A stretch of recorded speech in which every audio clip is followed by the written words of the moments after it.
Dragões, Croiser aqui, e no vídeo de hoje eu vou falar sobre o quinto episódio de O Senhor dos Anéis, Os Anéis de Poder. A gente chega um pouco mais no meio da temporada, então esse vídeo aqui é pra falar dos detalhes do episódio, mas também o que a gente sente da temporada até agora, e também da construção desse universo. Lembrando vocês que eu tô trazendo os vídeos semanais aqui no canal sobre a série, então pra não perder nada, se inscreve e clica no sininho pra receber notificação pra quando tiver um vídeo novo, que eu sempre trago as novidades dos filmes e das séries aqui pra vocês o quanto antes vocês sabem. Bom, gente, pela primeira vez a gente tem um episódio que todos os arcos estão inseridos aí. A gente tem a parte dos anãos com os elfos, que acaba colidindo bastante aqui, porque afinal de contas a gente vê o Durin ali em Lindon, né, e vê como começa essa parceria e também a verdade por trás dessa parceria. A gente também tem um pouco do arco do gigante, que antes, né, ficava variando entre os Harfoots e os anãos. E aí a gente tem, né, bastante do arco dos humanos ali no menor e tudo mais. E aqui, esse episódio, eu sinto que ele acaba sendo meio que quase que um resumão de tudo que já aconteceu, até por causa disso, né? Não necessariamente um resumão, acho que mais uma repetição. Inclusive, eu sinto que o que a gente viu nesse quinto episódio muito facilmente poderia ter se unificado ali com o quarto episódio, porque eu não senti que o episódio ele andou muito, o que é um pouco preocupante, porque como eu falei, a gente já passa um pouco da metade aí da temporada e eu sinto que a história ela não tá andando tanto. O que eu sinto é que a gente tem uma sensação de passagem de história quando a gente tem aquelas historinhas da primeira era, até porque ela acaba sendo total reflexo do que a gente vai ver aqui pra essa história com Sauron e que ele tá sendo sentido, né? Por exemplo, tem um momento do episódio que a gente vê o Adar falando sobre o sol e ele fala, o sol logo vai embora. E quando a gente tem o contexto do primeiro episódio da Galadriel falando o que aconteceu ali na guerra com Morgoth, ela chega a falar sobre essa questão da luz, né, que a luz se apagou, tanto que eu tinha até falado que alguns cenários, eles eram mais coloridos, como o de Númenor, como o de Lindon e etc, muito provavelmente para fazer essa contraposição de quando Sauron chegasse e as coisas ficassem ali na escuridão. Eles falam bastante sobre a escuridão, vamos ver se vai acontecer de fato isso, né, mas o fato é que eu sinto que eles acabam se apoiando muito na história do passado e que pouco anda realmente essa história que a gente está acompanhando. E eu acho que ali no menor é o melhor exemplo para falar esse sentimento que eu senti com esse episódio, porque eu achava que nesse quinto episódio a gente já ia ver pelo menos eles ali no mar. E não, eles tiveram toda uma retomada até para o Izil entrar ali na missão. E aí eu fiquei refletindo muito sobre esse arco do Izil, porque inclusive foi um dos meus incômodos no quarto episódio, porque a expulsão dele tinha vindo muito de sopetão e conveniente, né, para o que ele queria, porque afinal ele tinha dúvidas com relação ao que ele queria fazer. Então eu entendo que, já que o Izil é um personagem extremamente importante, tanto para a série, mas para o contexto de Senhor dos Anéis, de uma forma geral, tendo em vista o quão importante ele foi para a história do Sauron, quando a gente se aproxima ali na história dos filmes, né, do Senhor dos Anéis, então a gente percebe que muito também desse arco foi para o personagem ter o entendimento dele, que ele queria estar nessa missão. Só que quando a gente começa a refletir sobre esse arco especificamente, tem coisas que você acaba vendo que são coisas desnecessárias, sabe? Se a gente for pensar desde o momento da expulsão dele até o momento dele mesmo se autodenominar ali pra ir pra missão, e aí o pai dele não quer que ele faça parte, porque afinal de contas ele tinha sido expulso e ele precisava de um cargo, e aí tem todo o lance do homem lá que explode o barco e aí ele salva ele, e por ele ter salvo alguém, pelo menos é o que o episódio traz de entendimento, é assim que ele consegue entrar ali, que o pai dele vê que ele teria valor para a missão e dá uma chance pro Izil. Então o que eu quero dizer com tudo isso é que eu compreendo qual é o arco do personagem, até mesmo para ele ter essa decisão dentro da sua indecisão sobre o que ele queria pro futuro dele, mas eu acho que a gente consegue unificar os episódios e simplificar toda essa questão. Por exemplo, como eu acharia que ficaria super significativo o momento que ele deixa ali a corda, ele tem aquele chamado, né? Então, como eles já tinham construído todas as coisas que o mar traz à missão, que até justifica porque tinham levado a Galadriel, né, e o Halbrand ali pra Númenor, porque o mar trouxe eles, então o mar colocou eles nessa missão e tudo mais. E quando a gente conhece o Izil na série, eles trazem toda essa construção, né, falando sobre o mar, a importância, sobre levar essas missões, que reforça bastante toda essa decisão de levar a Galadriel ali pra Númenor. Então, quando ele ouve o nome dele, né, poderia ter sido ali do entendimento dele de que aquilo era o que ele queria fazer de fato, como se ele compreendesse simbologicamente, por exemplo, o chamado do mar e que faz sentido ele estar nessa missão. Então, nem precisava de toda essa indecisão, sabe? Não precisava dessa volta toda, porque essa volta toda me passa essa sensação que a gente voltou no ponto inicial. Então, o que eu esperava ver nesse 5º episódio, que seria já eles em missão, a gente só vai ver no 6º episódio, sabe? E não só, isso também persiste em outros arcos. Por exemplo, o gigante, né? A gente tem um pouquinho mais de contexto para entender como que os Harfoots, eles são esses nômades, né? Então, ela fala bastante sobre essa caminhada deles e tudo mais, e os perigos que eles correm. É muito importante essa parte dos perigos, né, porque de fato eles são presas fáceis, vamos colocar assim, e também a gente já tinha visto todo aquele ritual deles se despedindo daqueles que se foram, né, em outras caminhadas e tudo mais, mas a gente tem uma repetição ali do gigante também, sobre essa dualidade dele ser bom ou dele ser ruim, porque a gente vê atitudes boas, como ele salvando ali os Harfoots, mas ao mesmo tempo a gente vê a Nori ali sendo jogada por ele, e ele com uma força maligna, até mesmo quando a gente vê aquele pessoal, né, chegando no local ali que ele nasceu, vamos colocar dessa forma, né, que ele pousou ali no início de toda essa história, e com o contexto do episódio anterior, né, que ele seria ou o próprio Sauron, ou simbologicamente um aviso da chegada do Sauron, quando a gente tem aquela dualidade do diálogo pro tio, né, no final do 4º episódio. Essas coisas, elas já estão sendo discutidas na série, e então aqui a gente tem mais repetição, e aí me leva a outro ponto também, porque eu sinto que Anéis de Poder, ela é uma série que ela não tem tanta facilidade, pelo menos até o momento que a gente se encontra, para quem não necessariamente é fã e conhece do universo. Eu confesso para vocês, e eu sempre fui honesta aqui com vocês nos vídeos, que a minha análise era com base no que eu conheço dos filmes, do que eu acompanhei ali, algumas matérias externas, e não o entendimento de quem leu os livros, os contos, né, as histórias isoladas. Então, a minha análise é realmente de uma pessoa mais leiga aí no universo de Senhor dos Anéis.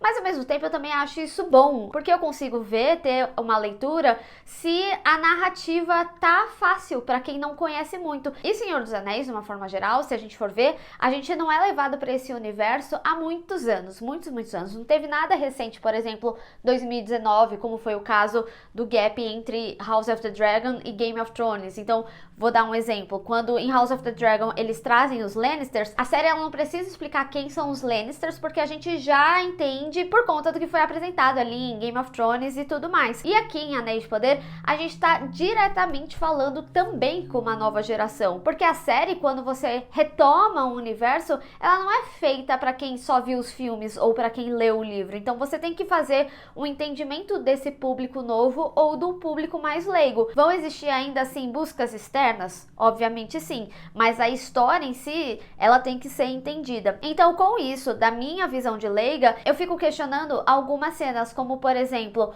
o momento ali que o gigante, ele congela o braço dele, ainda assim, pra mim, parecem demonstrações do poder dele, como ele tem controle de elementos naturais. Então a gente já viu ali o vento, a gente já viu a terra, a gente já viu o fogo, e aqui seria um controle de água, talvez. Essa é a minha leitura como uma pessoa leiga, mas talvez pra quem conheça, tenha um impacto gigantesco essa cena, mas eu como uma pessoa leiga não consigo ter essa leitura. Então eu tenho sentido um pouco de dificuldade nisso enquanto eu acompanho a história, e por isso eu particularmente estou sentindo que a história não tem se caminhado tanto, e que esse episódio específico, o 5º, ele tem se tornado grande repetição do que a gente já tinha visto no 4º. Mas ao mesmo tempo, eu também acho que a série apresentou determinadas coisas, mas tem coisas como o Palantir, que eu tinha falado no 4º episódio, que eu sei o que é pelo contexto dos filmes. Então isso também acaba acentuando o que eu acabei de falar sobre conhecimento do universo. Então eu não tenho sentido que narrativamente tem sido um universo fácil de compreender se você não tem uma base. Eu considero a minha base bem mínima, mas uma base um pouquinho maior do que eu tô tendo. Mas ao mesmo tempo, é uma história que eu tô curiosa a saber o que vai acontecer à frente, né? Então é óbvio que eu vou acompanhar até o final, mas eu sinto muito que semanalmente a gente tem sentido muito esses episódios e que facilmente o quarto e o quinto eles poderiam ter sido um.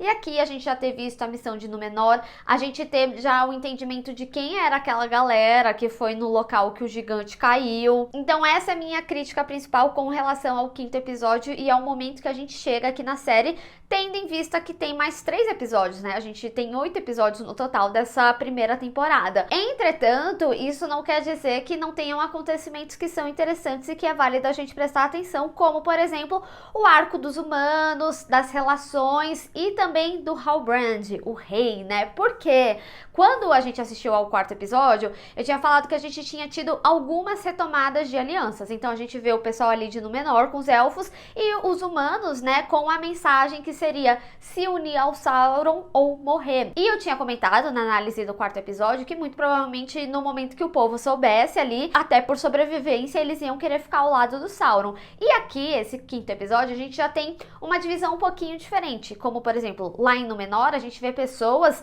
que não concordam com a decisão da rainha, a ponto mesmo do cara fazer aquela tentativa de explodir o barco. Mas, ao mesmo tempo, é interessante a gente prestar atenção no Parazon, porque ele, apesar de ser conselheiro da rainha, também é revelado que tem as suas vontades próprias ali. Então, primeiro que a gente vê que o povo confia muito nele, tanto quanto na rainha, às vezes me questiono se não até mais, né? Mas porque ele também vê ali na guerra uma oportunidade de crescimento. Então ele até fala, né, sobre os minérios, sobre as plantações, sobre os terrenos, que chegar nesse lugar e ajudar ali eles faria com que esse rei dele seria eternamente grato. Mas ele não sabe que o rei seria o Halbrand, que tá ali com eles, né? Ele ainda não tem essa informação, fica ali entre a Galadriel e o Halbrand. A gente tem todo um arco também de decisão. Acho que Númenor foi o arco um pouquinho mais lentinho, sabe? Isso também podia ter vindo ali com o quarto episódio. Honestamente, era um dos que eu tava menos curtindo, mas a gente vê aquele tomando a decisão que ele vai em frente e ele vai fazer as coisas diferentes. Acredito eu, é tudo que dá a entender até então. E também é interessante observar quando a Browen fala ali pra galera, né, que ela não é o rei deles, mas que ela convidaria eles a lutarem ao lado, a sobreviverem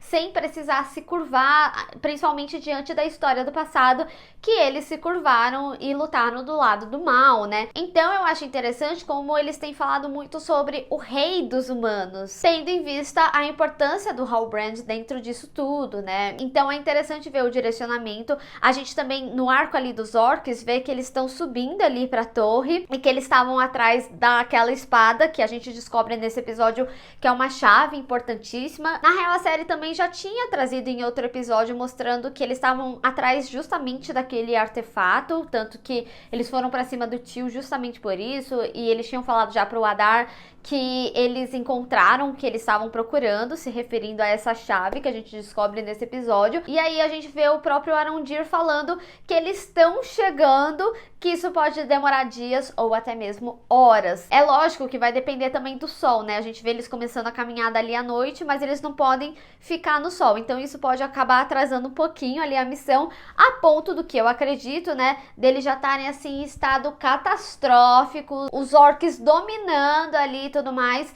E aí vai chegar a Galadriel, vai chegar Halbrand, vai chegar Númenor e conseguir ajudar todo mundo ali, apesar que a gente sabe que a merda vai acontecer, e já que ali o sul é o início de tudo, né, alguma coisa vai dar muito errado, então pode ser também que eles cheguem tarde demais, e aí a gente vai começar a ver mais as cenas de ação, né, como cena de foto que a gente já viu, a Galadriel em cavalo, ou com um certo foguinho atrás, enfim, né, então eu tô curiosa pra essa ação e pra ver quem é Sauron, né? Mas ainda assim, eu sinto que essas coisas já podiam ter acontecido. Dentro do contexto todo que tá sendo explicado até então, até de entendimento da história da série, acho que tá demorando um pouquinho. Outro arco que eu achei também bastante interessante aqui nesse episódio foi do Durin com os elfos, né? E aí a gente começa a entender mais sobre aquele Mithril. A gente tem o contexto histórico de como ele foi criado e o que é esse minério. Isso, gente, é extremamente importante pra Forja dos Anéis. Anéis. Pela própria fala do rei, o Gil-galad, a gente vê ele falando que tem tanto o lado bom quanto o ruim,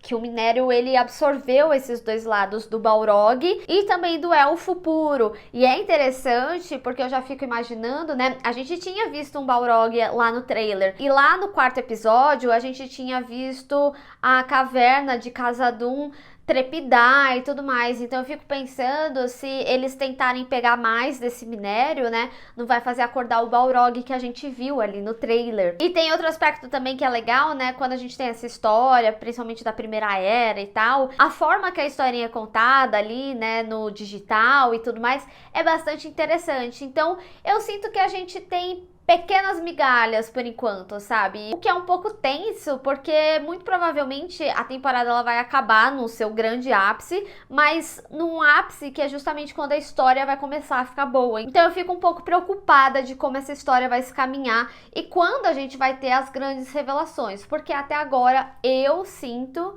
que não tiveram muitas. E, gente, eu venho aqui de coração aberto mesmo, sendo um papo honesto aqui com vocês, porque eu fiquei bastante empolgada com a série, eu fiquei bastante empolgada de retornar para todo esse universo e eu ainda tô curiosa sobre essa história. Eu quero saber para como ela se caminha, como que vem as revelações, mas eu tenho achado essa meiuca aqui, uma barriguinha assim que poderia ter sido evitada em alguns aspectos, como eu falei aqui ao longo do vídeo. Eu tenho sentido falta também de ver mais sobre os elfos, principalmente porque eles têm uma importância extrema aí pra história, principalmente com a vinda do Celebrimbor. Então eu sinto que as coisas estão demorando muito pra acontecer, sabe? O universo de Senhor dos Anéis é muito rico. Eu esperava que até esse momento da série também a gente tivesse mais contextos e mesmo que fosse repetição de coisas que já foram apresentadas nos filmes, eu acho que seria essencial, porque como eu falei, a gente tá falando com uma nova geração e eu acho que a série, ela tem que chamar um público novo, pra quem não compreende nada desse universo,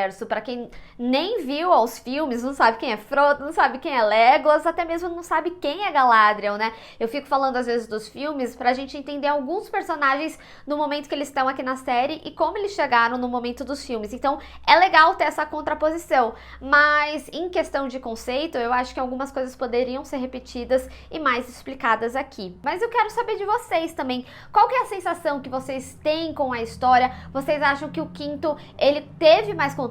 Eu vi inclusive que alguns colegas até mesmo que entendem mais que eu, eles acharam esse episódio muito mais legal do que eu achei. Não sei se é uma questão de perspectiva, se é uma questão de ignorância minha mesma com relação ao universo. Enfim, eu quero saber de vocês o que vocês estão sentindo. Vocês sentiram que esse quinto episódio andou super e que tiveram várias referências que no caso eu não peguei mesmo, ou se de fato foi uma repetição, e o que vocês imaginam pro futuro da série e o que vocês estão achando até agora. Enfim, vamos discutir. Bem, pessoal, espero que vocês tenham gostado desse vídeo. Não esquece de deixar o seu gostei e compartilhar nas redes sociais, inclusive me segue lá, se inscreve no canal e clica no sininho para receber notificação para quando eu tiver um vídeo novo. Te vejo no próximo. Tchau!